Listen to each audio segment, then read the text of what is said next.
The Russians overnight, night of 5th, 6th, lost 14 tanks and 45 AFVs, along with 62 artillery systems. That level of loss is unsustainable in terms of having effective mechanized operations, which is why you are seeing this sort of devolving of civilian vehicles and sort of Mad Max type vehicles appearing on the battlefield for Russia. It's not that they've completely run out of vehicles, but there'll be a time when they culminate in equipment which is valid in terms of a modern fighting force. One thing you can say about the Kursk incursion at the moment, even though it is small scale, is that in the sword versus the shield, it seems that there's been effective use of electronic warfare by the Ukrainians to negate the drones of the Russian. Hello and welcome to Frontline for Times Radio. I'm James Hansen, and today we're talking about the latest on the war in Ukraine, and I'm delighted to be joined by Major General Chapman, a former British military advisor to US Central Command who served for 33 years in the armed forces. He's also a respected commentator on geopolitics and security and is the author of the book Notes from a Small Military. General Chapman, it's always a pleasure. Welcome back to Frontline. Good day, James. Let's begin with what we're seeing in Kursk at the moment, where it appears as if Ukraine have resumed offensive operations. What significance do you place on that? Not as much as some people do, and I say that for the following reason. Firstly, from a tactical perspective, it makes sense to do what they're doing. Defence should not be thought of as a tethered goat, but like a lion ready to pounce. And so if you can get yourself forward and retake ground, make more favourable positions, that's a good thing to do. But it's really the scale of this thing which is caught my attention, because although they're attacking in three directions, northeast of Sudzna, Leonardoville, and Pushkaronova, the scale of these attacks are at sort of company and platoon level. We're talking about 30s and 100s. It's company groups, it's 12 tanks, a few AFVs. None of this is operationally significant. So it's low-level tactical stuff.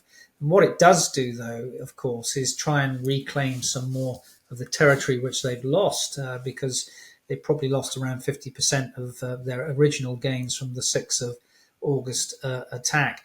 And I guess from a political perspective, it is trying to tee up this notion of Trump is coming and therefore a ceasefire would be favourable to them if they hold some ground. That is also probably a framing bias from the West, because the notion of a ceasefire is something which has a Western prism on it. It doesn't necessarily have a Russian prism on it. And the reason for that is Russia believes that they are winning.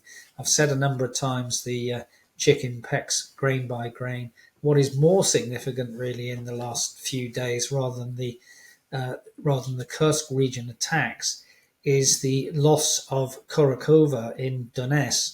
That's the sort of southern part around Pokrovsk, because it is really in 2024 the loss of Avdiivka, Vuhledar in the same area as Kurakova, which leads to Pokrovsk, which is absolutely operationally significant in the way that going forward with a few company group attacks in Kursk is not.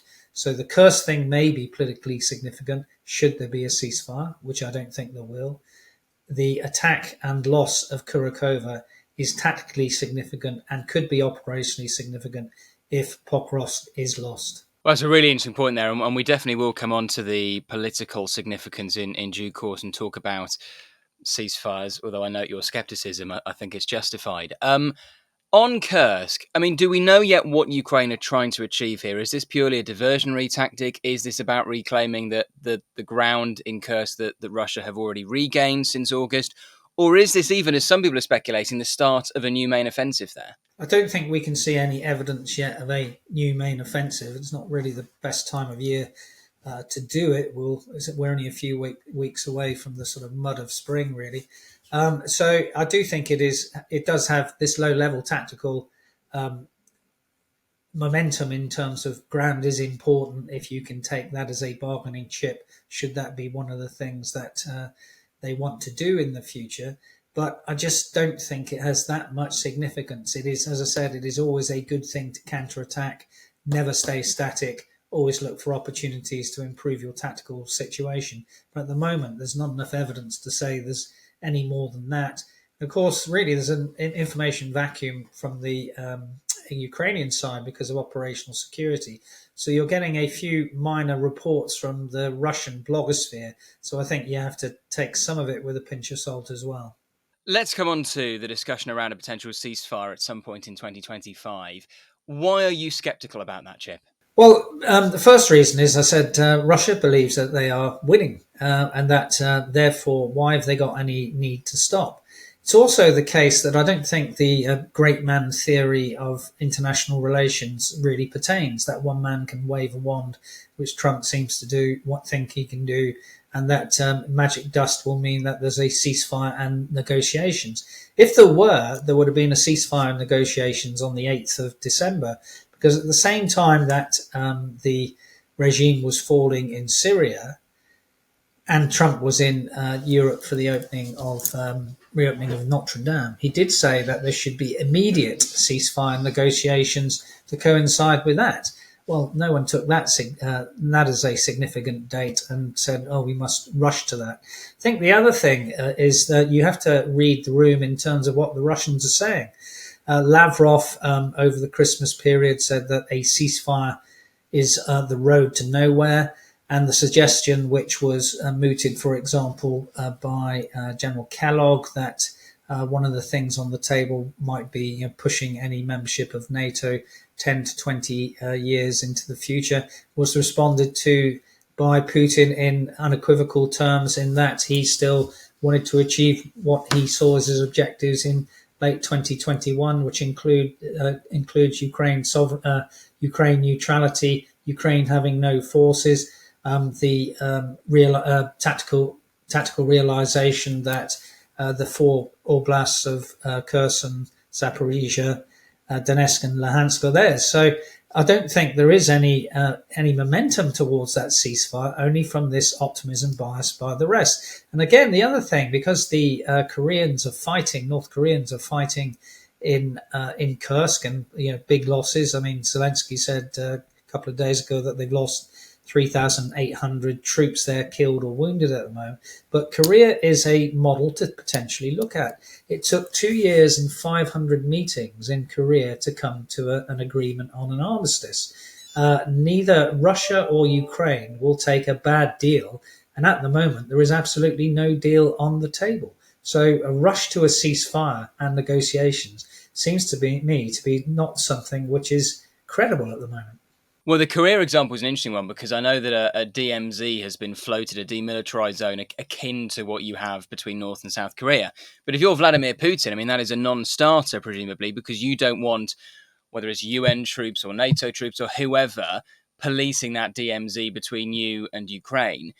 I mean, do you think, though, there is a risk that, from Putin's perspective, that he needs to be seen in Trump's eyes to be at least prepared to negotiate? Because if he doesn't, there is a risk, as General Kellogg has said in the past, that, well, if Putin won't come to the negotiating table, if he's not prepared to compromise, we will arm Ukraine to the teeth. So is there not a risk for Putin that he has to show some level of cooperation? Yes, but he can do that in rhetorical terms, not in practical terms. And that was part of the reason that Minsk 1 and Minsk 2 in 2014 and 2015 failed, because it wasn't clear what the ceasefire on offer was and how it would be implemented. And I think you're right to say that there is a spectrum here. And the spectrum really goes to from Trump's initial sort of May 23 meet the press meeting of saying, he doesn't think in terms of winning or losing, but in terms of stopping the killing, i.e. that sort of humanitarian piece, which by itself has validity because, human security needs include the need to stay alive if you can, and that is a value which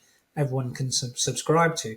The middle position, because you mentioned General Kellogg, is something like saying to Ukraine, come to the table, or we won't provide you with any weapons, and at the same time saying to Russia, come to the table, or we'll provide Ukraine with all the weapons. We don't know what's on the table. That's the problem with the table at the moment. And the right of arc of that is the Helsinki Forum in America in September 24. That's the forum which looks at the Russia American security relations, sort of under a Republican senator, Joe Wilson, which sort of said, if you do try and get to this position through Kellogg, who's the special envoy, of trying to get negotiations and a ceasefire, then Trump will see the true nature of Putin, that he's not interested in this and he's not an honest broker, and therefore you're more likely, or could be more likely, to get to the position where Ukraine is armed even further than they are at the moment by the Americans. So there's quite a broad spectrum at the moment. And of course, that is why the 20th of January, because it will officially be the inauguration of Trump, is important as a date. But what comes after that, we'll just have to wait and see.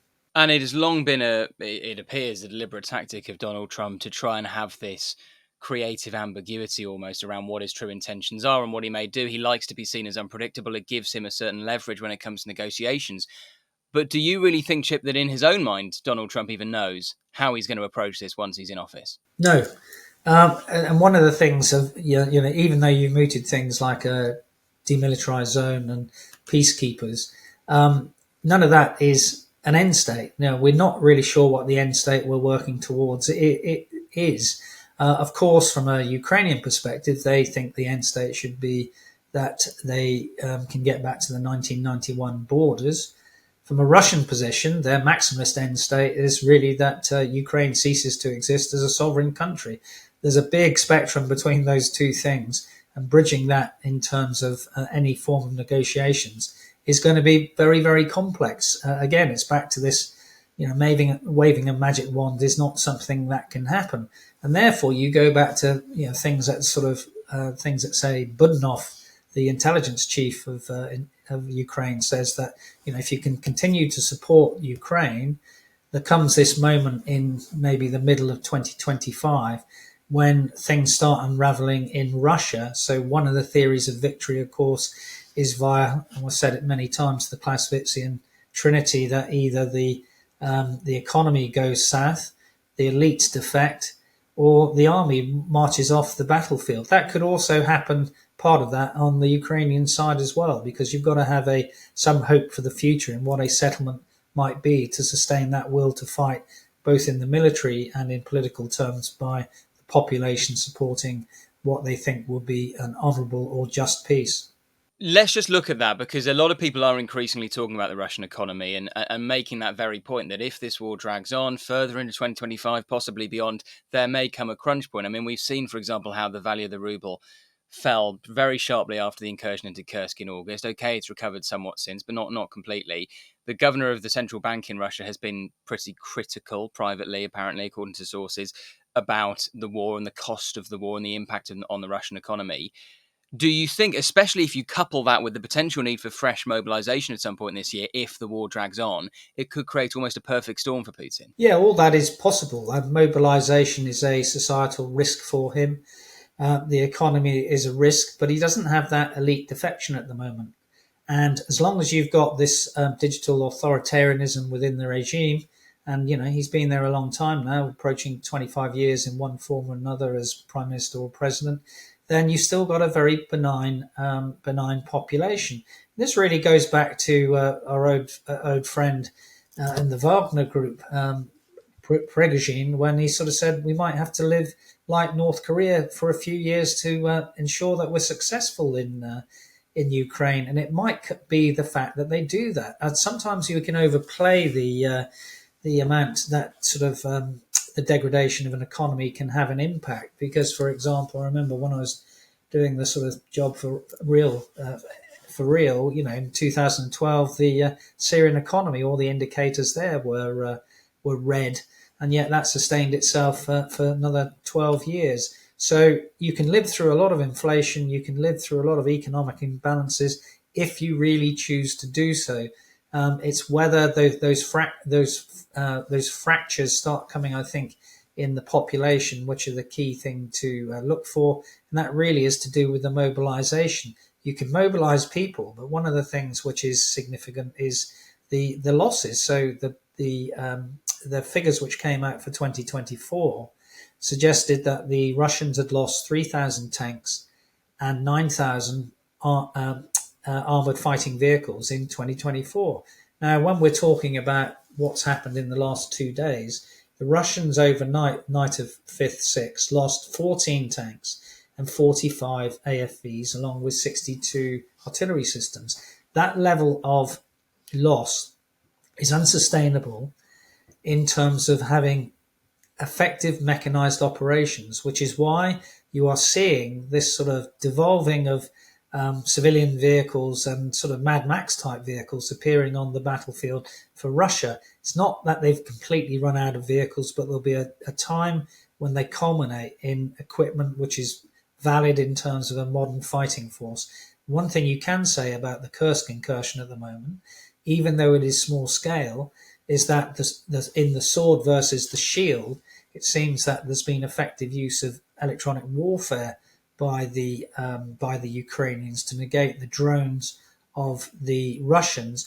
And one of the things we're likely to see later on this month is that in the Ramstein meeting, the drone coalition, now the Ramstein meetings are taken over by NATO, and the drone coalition is led by the UK, that there will be an even greater preponderance of drones by Ukraine this year, partly led through that and partly by indigenous production. And that's also one of the things that the Ukrainians have future-proofed themselves in, which is their missile and drone production for the day that Trump comes and may not give them any further support. So that future-proofing is there, and the Ukrainians are very cannily using drones and electronic warfare as a force multiplier to make up for those deficiencies that they absolutely have in manpower. No one wants to join the infantry at the moment in Ukraine, and that is a structural and mobilization weakness within the Ukrainian armed forces too.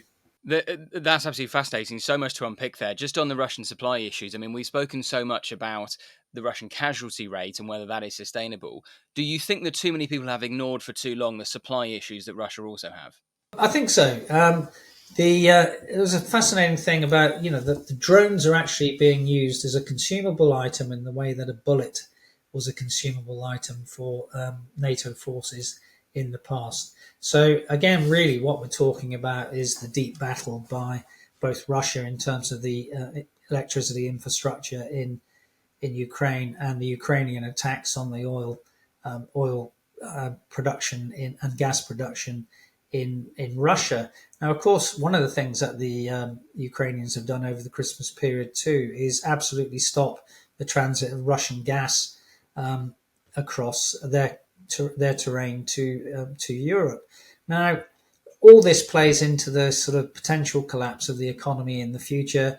It also plays into the fact that both the attacks on the oil and gas facilities and on their logistic hubs make it more difficult for Russia to go towards any meaningful operations in the future. But as I keep saying, they still believe they're sort of winning. Their rate of advance from August to December was slightly quicker than it's been in the past. But, 6 months ago, James, we were talking about Pokrovsk, and here we are. They still haven't breached the third and fourth lines of defense, which lead up to Pokrovsk. And they may take it, but they're not going to take it again for another 6 months. Within that period, we've got 5 months of Trump being there. And again, the situation could change significantly because of that factor. We hope you're enjoying today's episode of Frontline. Don't forget, you can also now listen to Frontline in podcast form.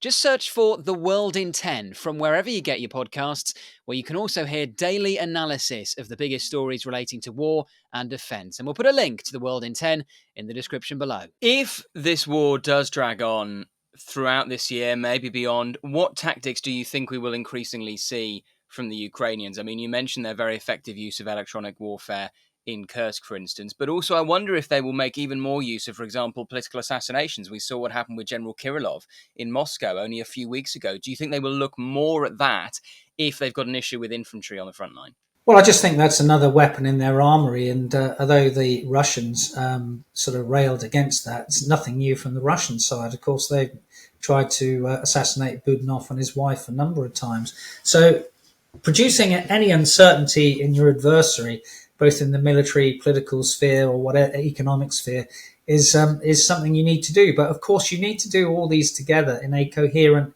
campaign plan.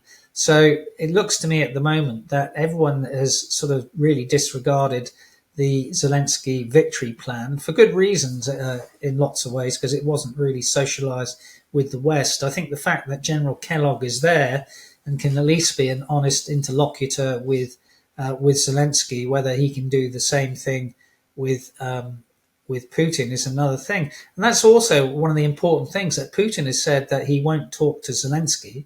He will only talk to Trump.